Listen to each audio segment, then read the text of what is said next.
Après la désignation de l'informateur, plusieurs acteurs politiques ont réagi.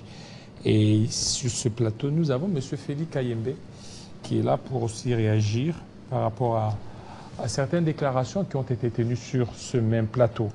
M. Félix, bienvenue. Merci beaucoup, très cher Jean-David. Alors, Kabouya, c'est un choix idéal ou un choix de tâtonnement? Écoutez, d'abord, il faut dire que le secrétaire général Augustin Kabouya, c'est un choix idéal parce que celui-ci a connu toutes les étapes au sein de l'IDPS. Au-delà de cela, il faut dire aussi qu'il a commencé à diriger l'IDPS depuis 2019, qu'il est à la tête de l'IDPS comme secrétaire général. Et celui-ci a fait beaucoup d'épreuves tout à fait remarquables. Lorsque nous sommes allés aux élections, bien entendu, des gouverneurs, il faut dire que nous avions eu beaucoup de gouverneurs, bien qu'on n'avait pas beaucoup de députés provinciaux. Et la gestion de l'IDPS aujourd'hui, c'est une gestion orthodoxe. Vous n'avez qu'à voir sur toute l'étendue de la République, nous avons des différentes permanences à nous, nos sièges personnels. Est-ce que le fait d'avoir des permanences, c'est ce qui militerait à ce qu'il soit nommé informateur ou informateur, il y a d'autres préalables pour Mais au-delà de tout, il faut d'abord dire que le secrétaire général Augustin Kabouya, c'est un licencié en fiscalité, c'est un gestionnaire des formations. Au-delà de tout ce que l'on peut dire aujourd'hui, ce n'est pas quelqu'un que l'on doit présenter dans les microcosmes politiques aujourd'hui. Tous les grands débats, toutes les grandes négociations, que ce soit ici au pays et à l'extérieur, Augustin Kabouya est toujours au rendez-vous. Les gens ne doivent pas oublier qu'il est vice-président des partis socialistes à l'international. C'est que pour vous dire qu'il a toutes les compétences possibles, il a le profil qu'il faut, et surtout que c'est un grand rassembleur, et nous disons, c'est un choix du justicier. Au-delà de tout, il faut dire aussi, Jean-David, que M. le secrétaire général Augustin Kabouya, c'est un homme de confiance du président de la République, parce que celui-ci n'a pas pu céder à toutes les sollicitations venant des part et d'autres.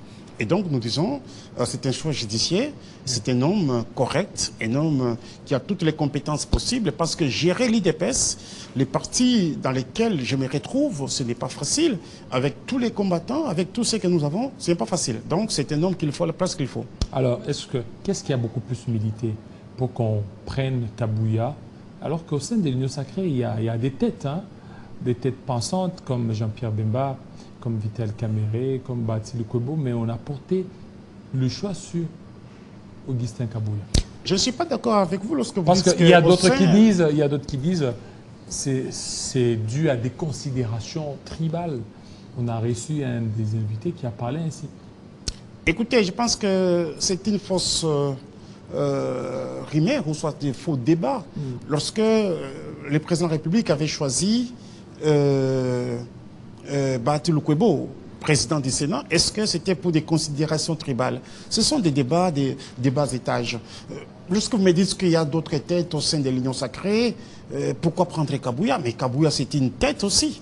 Kabouya, c'est une tête, c'est un licencié, je vous ai dit ici, il a fait la gestion d'entreprise, c'est un fiscaliste de formation.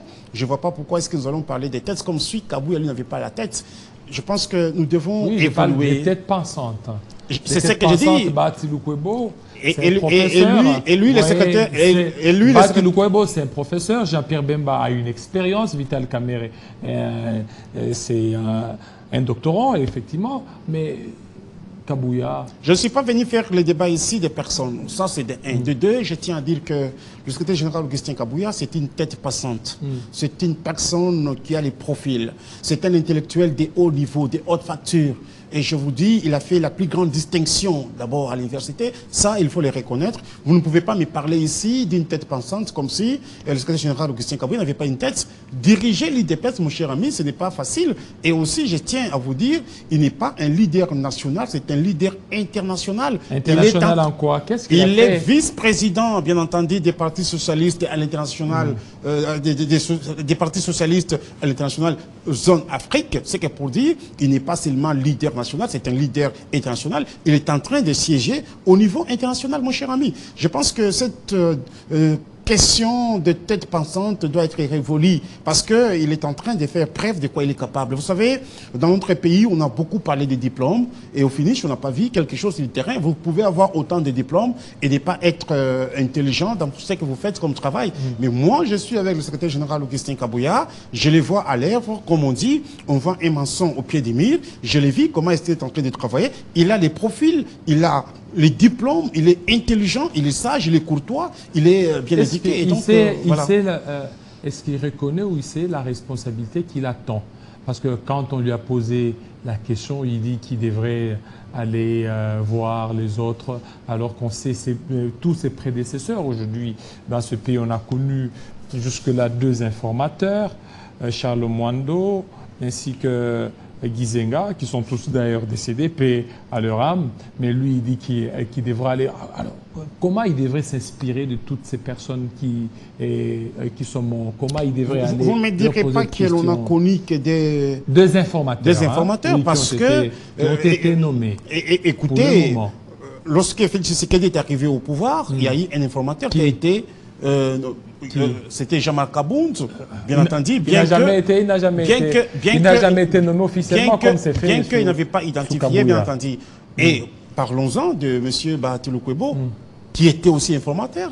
Je pense que c'est tout à fait normal. Lorsque le secrétaire général Augustin Kabouya dit « je vais consulter les gens », c'est juste pas politesse, je vais le dire. C'est juste pas courtoisie. Et vous ne pouvez pas en vouloir à une grande personnalité comme Augustin Kabouya, tout simplement parce qu'il a dit « je vais consulter les gens ». Et donc, il ne faut pas remettre tout à la casserole, d'autant plus que c'est un homme intelligent, très intelligent d'ailleurs. C'est un homme qui a les profils qu'il faut. Et donc, nous disons, la loyauté, la fidélité, son intelligence, son savoir-faire, c'est comme ça qu'il est arrivé à cela. Lorsque vous remettez cela en cause, vous ne pouvez pas dire que le président de la République n'a pas bien réfléchi pour qu'il puisse, bien entendu, nommer le secrétaire général Augustin Kabouya comme informateur. Le président de la République, c'est un grand visionnaire. Il a su identifier, bien entendu, ce qui concourt à un bon informateur comme Augustin Kabouya. Il a trouvé cela en lui. Voilà pourquoi il a été nommé. Alors, qui en veut à Augustin Kabouya? Non, ce sont des gens, j'ai suivi certaines personnes, que ce soit d'ici et d'ailleurs, qui vous disent, écoutez, Augustin Kabouya, c'est tout simplement pas la méchanceté. Est-ce que tout ce qu'ils disent là, c'est pas fondé? Ce n'est pas fondé, c'est tout simplement la méchanceté, la jalousie et d'autres personnes, même du PPRD, et qui commencent à attaquer le secrétaire général Augustin Kabouya. Moi, je me dis, des fois, il faut que nous puissions revoir nos ambitions à la baisse. D'autant plus qu'on n'a pas accepté ce processus électoral. Et pourquoi est-ce que vous vous intéressez à ça? Je sais que c'est tout simplement parce que Augustin Kabouya, je sais tout simplement parce que Augustin Kabouya, c'est un homme sincère, c'est un homme sérieux, c'est quelqu'un très actif pour ce qui est du régime de Félix Tshisekedi. C'est un homme très intelligent. Voilà pourquoi est-ce qu'on l'en veut. Mais parce que ce sont des Congolais, est-ce que les Congolais doivent refuser de s'enrouler? Est-ce que les Congolais doivent refuser de participer à un processus électoral? Et aujourd'hui, ils reviennent encore sur les champs de la honte pour commencer à attaquer Augustin Kabouya. C'est de la honte pour leur camp. Voilà, et vous parlez de la honte. Augustin Kabouya, l'informateur. Alors aujourd'hui, tel que se présente l'Union sacrée, on sent qu'il y a beaucoup plus de frustration, il y a un peu des agitations par-ci par-là, parce que d'ici là, il y aurait la nomination d'informateurs du gouvernement. Est-ce qu'Augustin Kabouya sera-t-il à mesure de pouvoir concilier toutes les positions ainsi que toutes les tendances? Je pense qu'Augustin Kabouya a tous les atouts. Ça, il faut les reconnaître. Et aussi, c'est un homme de terrain, c'est un homme de négociation, c'est un homme de grands rendez-vous. Il n'a pas commencé... Est-ce qu'il sait garder les secrets d'abord? Parce que des fois, il y a certains secrets qui lui ont été confiés, puis il parvient à les divulguer en public. Mais ça ne fait pas de lui un bon... Il n'a jamais divulgué les secrets d'État. Oui, mais il y a certains secrets... Je suis communicateur de l'IDPS, je suis trop proche du secrétaire général Augustin Kabouya. Il y a beaucoup de choses que nous-mêmes, nous ne connaissons pas cela, nous ne sommes pas mis au parfum de cela. C'est un homme d'État. Il n'a pas été à l'école de qui que ce soit. Augustin Kabouya a été à l'école d'Etienne Tshisekedi à Moulumba. Augustin Kabouya a été à cette grande école-là. Et donc, c'est un homme qui sait comment garder les secrets d'État Et aussi, il a toujours été dans des grandes négociations, dans des grands rendez-vous dans notre pays. C'est Augustin Kabouya qui est toujours en avant-plan. Ce n'est pas quelqu'un que l'on doit présenter aujourd'hui. Je pense qu'à un certain moment, il faut que nous puissions reconnaître l'intelligence, le savoir-faire et aussi la politique d'Augustin Kabouya. C'est un homme qu'il faut à la place qu'il faut. Nous disons, c'est un choix judiciaire que le président de la République a opéré en désignant M. Augustin Kabouya comme informateur. C'est cela le problème. Parce que tout simplement, il s'appelle Kabouya. C'est ça le problème. Parce qu'il s'appelle Augustin Kabouya, c'est comme ça que tous les oiseaux doivent commencer à chanter dans leur langue, ce qui n'est pas normal. Alors aujourd'hui, parce que Kabouya, il devra identifier la majorité parlementaire en vue de la nomination d'un Premier ministre, l'UDPS tient à la primature ou à l'Assemblée nationale, à la présidente de l'Assemblée nationale? Écoutez, je pense que ce sont des secrets d'État et aussi des grandes négociations qui doivent se passer au niveau de la haute hiérarchie. Mais il faut reconnaître aussi que l'UDPS est un parti politique qui a concouru comme tous d'autres partis politiques. L'article 78 de la Constitution vous dit le Premier ministre est ici de la majorité parlementaire. Et dans cette majorité parlementaire, il faut dire aussi que c'est l'UDPS qui a la majorité parlementaire. Et donc si le Premier ministre... La majorité parlementaire, effectivement. Bon, pas absolue. Hein. Pas absolue, c'est ce que je dis. Nous sommes majoritaires dans la majorité. Et donc si le Premier ministre est issu de l'UDPS, ça ne passera pas comme quelque chose qu'on a quémandé. C'est normal que nous puissions avoir un Premier ministre. Bon, écoutez, ici, c'est une question que le président de la République, avec d'autres opérateurs politiques, je vais dire, qui doivent s'en décider. Mais il faut dire que si l'UDPS prenait la primature, ce n'est pas un péché. Voilà. Et si l'UDPS prenait aussi l'Assemblée nationale, la présidence? Je ne suis pas venu ici pour parler de ce qui doit être pris. Nous sommes en train de parler d'abord de l'informateur. Mais écoutez, vous êtes majoritaire. Vous avez 69 députés. C'est que l'UDPS est en droit d'avoir la primature. Ça ne sera pas. UDPS est en droit d'avoir la primature. UDPS est en droit aussi d'avoir l'Assemblée nationale. Ça ne sera pas un péché. Vous n'allez pas interdire à l'UDPS d'avoir. Ça ne sera pourquoi pas aussi avoir aussi le Sénat? UDPS partout. Écoutez, vous ne me dites pas que l'UDPS est gourmande, qu'elle doit... Écoutez, ça, la tendance. Nous sommes en politique. Oui. Nous sommes en politique. Je voulais d'abord dire qu'il n'y a pas de frustration, comme vous l'aviez souligné ici. Il n'y a pas de frustration. Il n'y a pas de frustration. C'est tout à fait normal que les gens puissent exprimer les ambitions. Nous sommes des politiques. Chacun de nous doit exprimer son ambition. L'UDPS, oui, nous pouvons avoir la primature. Ce n'est pas un problème. Je vis dans ces pays, d'autres partis politiques, pour ne pas citer leur nom, avoir la présidence de la République, le Sénat et aussi l'Assemblée nationale, la primature. Un parti politique ici? Ici, oui, j'en ai vu. Mais à ce que je sache, c'est que peut-être juste... peut-être la primature, pas l'Assemblée nationale. J'ai vu la primature avec Vital Kamere alors qu'il était encore d'IPPRD. L'Assemblée nationale. Et la primature, c'était avec qui? C'était avec... Gizenga. Gizenga, oui, mais quand nous sommes arrivés, quand Vital Kamere est parti, j'ai vu, comment il s'appelle, Matata Pogno à la primature et Obé Minakou, Bochab à l'Assemblée nationale.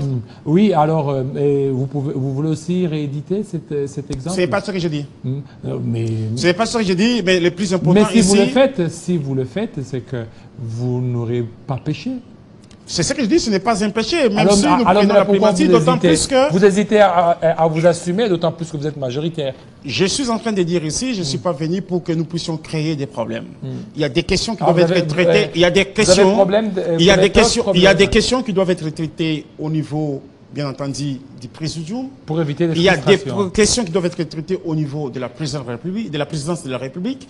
Et donc, je pense que le temps viendra où l'on saura qui sera où et qui sera... Kamere, président de l'Assemblée nationale, ça vous va? Il m'a dit qu'il n'était pas détenteur de ça.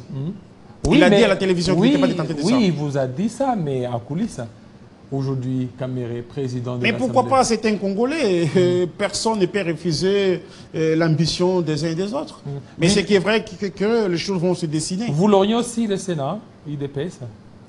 Et ce n'est pas un péché. Si l'UDPS a le Sénat, ce n'est pas un péché. Et aujourd'hui, l'UDPS a l'Assemblée provinciale de Kinshasa, au gouvernorat de Kinshasa. L'UDPS, c'est une grande école. Ça, il faut d'abord le reconnaître. L'UDPS, c'est une grande école de la démocratie. Et si aujourd'hui, et de par le travail que nous avions réalisé sur le terrain, même quand nous sommes en train de parler de l'honorable Augustin Kabouya, il faut dire que c'est celui qui a fait que nous puissions avoir beaucoup de députés. C'est lui qui est le secrétaire général, qui a bâti campagne pour tous ces gens-là. Moi, j'étais avec lui partout ailleurs. Nous avions commencé à préparer les élections du président de la République depuis l'aube des temps. Nous étions à Kisangani, à Lubumbashi, et nous étions dans les Bas-Congo, dans les Bandundu, partout au Kasaï. J'ai vu pendant la campagne ici, j'étais avec le secrétaire général Augustin Kabouya partout, comment est-ce qu'il a bâti campagne pour les candidats, bien entendu, de l'IDPS. Et donc, aujourd'hui, ne pas reconnaître la grandeur d'homme d'État et aussi le savoir-faire de ces messieurs, c'est avoir tout simplement la haine contre lui. Et donc, nous disons, avoir la primature, ce n'est pas un problème. Avoir, je ne sais pas, l'Assemblée nationale ou provinciale, ce n'est pas un problème. Les plus importants, c'est de travailler pour les Congos. Le plus important, c'est de faire en sorte que les Congolais puissent se retrouver dans la gestion de Tshisekedi. C'est ce qui nous importe. C'est le dernier mandat du président Tshisekedi. Vous êtes conscient? Écoutez, nous ne pouvons pas parler de dernier mandat parce que nous sommes qu'au début de ce mandat. Oui, mais c'est le dernier mandat constitutionnel, non? Écoutez, à part ce mandat, donc, Jean-David Kololo, parlons d'abord de la gratuité de l'enseignement des bases. Parlons de la gratuité de la maternité. Parlons de la sécurité du pays. Parlons du budget que Tshisekedi ne fait qu'augmenter, de la montée en puissance, bien entendu, de notre armée. Les mandats, là, nous en parlerons. Ah bon? Mais c'est le dernier mandat. Est-ce que vous êtes conscient? J'ai dit nous en parlerons. Non. Est-ce que vous êtes conscient que c'est le dernier mandat? Moi, ce qui me préoccupe plus aujourd'hui, c'est de voir Tshisekedi réussir dans ces mandats qu'il est en train d'exercer. Oui, le tout dernier, constitutionnellement parlant. Écoutez, ne parlons pas du dernier ou du premier. Parlons d'abord du mandat de Tshisekedi qui est en train d'exercer avec brio. Merci beaucoup, M. Félix Kayembe. Je vous en prie, Jean. Voilà. Meda Kankolongo, tout de suite. Hein.